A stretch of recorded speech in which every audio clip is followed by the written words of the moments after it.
નમસ્કાર સજ્જનો, સ્વાગત છે આપનું. તો સજ્જનો, ચાણક્ય નીતિમાં ચાણક્યએ અલગ અલગ વિષયો ઉપર પ્રકાશ પાડેલો છે, જેમાંનો એક વિષય છે મિત્રતા. તો મિત્રતા વિશે ચાણક્ય શું કહે છે? પ્રાચીન કાળથી આજ સુધી મિત્રતાનું સમાજમાં એક વિશેષ મહત્વ રહ્યું છે. માનવી પોતાનું સુખ દુઃખ બીજી કોઈ વ્યક્તિ સાથે વહેંચી લેવા માટે કોઈને કોઈ આશ્રય શોધતો રહે છે, અને એવા સમયે જો કોઈ મદદરૂપ બની શકે તેમ હોય તો તે એકમાત્ર તેનો મિત્ર જ હોય છે. સારો, સાચો અને ગુણવાન મિત્ર જીવનમાં સુખ અને શાંતિ લાવે છે, પરંતુ ખરાબ મિત્ર જીવનમાં ફક્ત મુશ્કેલીઓ અને કષ્ટો જ લાવે છે. હવે જોવાનું એ રહે છે કે સારો અને સાચો મિત્ર કેવો હોય છે.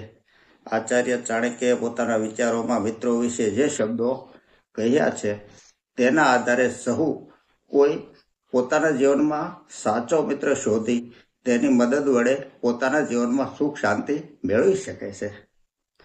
આચાર્ય ચાણક્યની નીતિ લાખો કરોડો લોકોને જીવનમાં અંધકારમાંથી જ્ઞાનમાં પ્રકાશમાં લાવી શકે છે.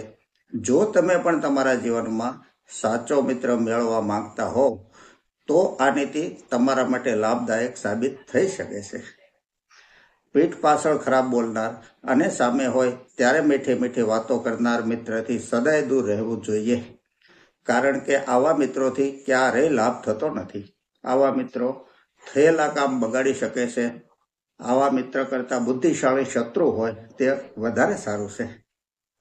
દગો કરનાર, ખોટું બોલનાર મિત્ર ઉપર ક્યારેય વિશ્વાસ ન કરવો જોઈએ, કારણ કે આવા મિત્ર જ્યારે મિત્ર નથી રહેતા ત્યારે તમારા બધા ભેદ જાહેર કરી દેશે. માટે આવા મિત્રને ક્યારેય તમારી ગુપ્ત વાત કે જીવનનું રહસ્ય જે ફક્ત તમે જ જાણતા હો તે ન જણાવો. તેમજ ક્યારેય એવા મિત્રોની પાસેથી કોઈ લાભ થાય તેવી આશા ન રાખો. મિત્રતા તમારી બરાબરીના હોય તેની સાથે જ કરો. તમારાથી નાના અથવા મોટા સાથે મિત્રતા કરવાથી ક્યારેય સુખ મળતું નથી. ધનવાન વ્યક્તિ પાસે ઘણા મિત્રો હોય છે. એવા મિત્રો ફક્ત પોતાના સ્વાર્થ પૂરા કરવા માટે જ મિત્ર બને છે. તેઓ એવા ધનવાન મિત્રને પાગલ બનાવવા માટે જ મિત્રતાનો દાવો કરે છે. દરેક મિત્રની મિત્રતા પાછળ કોઈને કોઈ સ્વાર્થ જરૂર હોય છે. સ્વાર્થ વગર કોઈ મિત્ર બનતું નથી. આ એક કડવું સત્ય છે. દુઃખ આવે ત્યારે સાચા મિત્રની ઓળખ થાય છે, પરંતુ જ્યારે માનવી ઉપર ખરાબ સમય આવે છે ત્યારે જ સાચા મિત્રની ખબર પડે છે. દુઃખ આવે એવા સમયે જે મિત્ર સાથ આપે એને જ સાચો મિત્ર માનો. એવા મિત્રને તમારી સાથે રાખો. બીજા સ્વાર્થી મિત્રોથી દૂર રહો. મિત્ર એ જ કહેવાય છે જે મિત્રની રક્ષા કરે.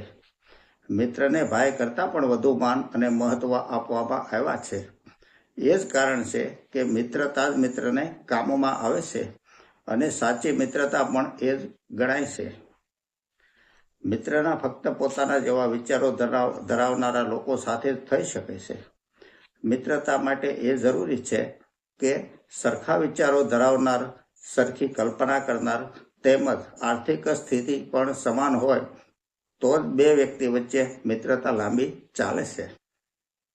ગધેડા અને ઘોડા, કૂતરા અને બિલાડી, બકરી અને સિંહ જેવા પ્રાણીઓ વચ્ચે ક્યારેય મિત્રતા રહેતી નથી. માનવી જેવા લોકો સાથે રહે છે એવો જ પ્રભાવ એના સ્વભાવ ઉપર પડે છે.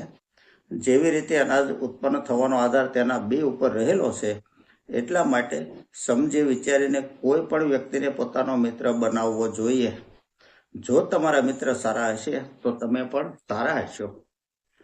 મિત્રનો પરસેવો જ્યાં પડે ત્યાં સાચો મિત્ર સમય આવે ત્યારે પોતાનું લોહી વહાવે છે, અને એને સાચો મિત્ર સમજવો જોઈએ.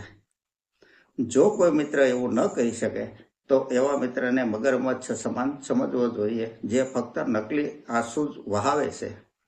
પોતાના મિત્રો સાથે રહીને જે વ્યક્તિ કોઈ પણ મિત્રના ઘરમાં રહેનાર છોકરીને ખરાબ નજરે જુએ અથવા એને પ્રેમ કરે એવો માણસ મહાપાપી હોય છે.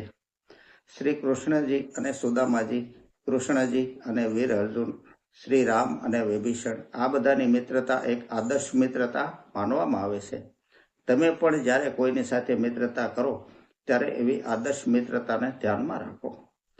કોઈ પણ સાથે મિત્રતા કરતા પહેલા બુદ્ધિશાળી લોકો સારી રીતે સમજીને વિચારી લેશે, કારણ કે તેઓ જાણે છે કે પોતાના સ્વાર્થ પૂરા કરવા માટે બનનાર મિત્ર સમય આવતા શત્રુ બની જાય છે. પોતાના કુટુંબની કોઈ વ્યક્તિ સાથે પણ મિત્રતા કરી શકાય છે. એ વાત ભૂલવી ન જોઈએ કે જ્યારે તમારા પુત્ર મોટા થઈ જાય ત્યારે એમને પણ મિત્ર સમાન માનવા જોઈએ. પોતાના પુત્ર કરતા વધુ સારો મિત્ર ક્યાં મળશે? કારણ કે મિત્ર એક એવી વ્યક્તિ છે કે જેની સાચી સલાહ, સૂચન અને મદદથી ગમે તેવી ભયંકર મુશ્કેલીનો સામનો પણ કરી શકાય છે. આવનારી બરબાદીથી બચી શકાય છે.